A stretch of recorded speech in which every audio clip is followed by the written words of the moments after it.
On the casting coach, we've just had an immense arm wrestling session. Brick Wall is out again, representing us, making us proud. August 9th, facing off against Big Porkley Chop. And that's going to be an absolute belter. Tickets are on sale. Please get yourself bought. They're only available online. We're not doing any on the door this year. Just buy them online. The link is in the description. But today we have an unbelievable match. Two unbelievable matches. Ultimate Armwrestler 13 is upon us. And we've got Nick Dodd against Preston Panthers' new boy, but absolutely stud. Let me tell you, this guy's an athlete in Luke Banks, James. Yeah, I've heard some good things about him actually up there at Preston Panthers, and if he's being taught by, the Waters brothers and stuff, then yeah, I'm really looking forward to see what he brings, to be honest, mate. But Nick, left arm, he's an animal, explosive. Is he going to be able to soak in those hits from Nick? I'm not so sure, but time will tell. So I'm going with Nick on it.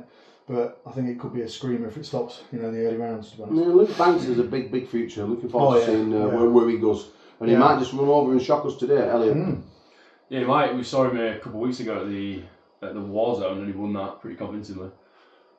His left arm looks as good as his right. Could be a problem for Nick. He's bigger frame, pretty fast, but I think Nick might have too much power, especially in the strap.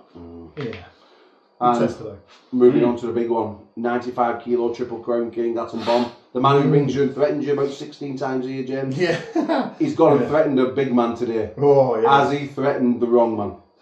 Possibly, mate. I mean, it's for me to predict this one, I think, look, if it depends which James Stewart turns up for me. If it's the animal that we know is in James Stewart, I think it's going to be an easy day for James.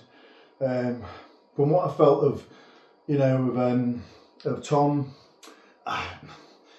Look, if he can get that hook on, I think it could be a match somewhere. But I just think James, if he brings that A game today, I think he's going to have far too much for him, mate. To be honest. But Elliot, you know them both very well. Not sure if I do, but I don't know how much James has been actually training arm wrestling recently, because he's been doing a lot of strongman from what you see. I know Tom's kind of kicked up a gear, or has he just said that? I don't know. But yeah, he was only 95 a couple of weeks ago, so there's obviously a weight gap. I don't know, I'm really 50-50. I would probably favour Tom, actually. Would you? Yeah. Right, okay. Yeah. Well, I'll say, guys, we'll find out this afternoon. Link is in the description. It's going to kick off at 5 PM. Press conference on YouTube, 4:15, and then the aftermath show in this very casting couch later. So do not miss it, and we'll find out who is the winner and whose predictions come true. Oh.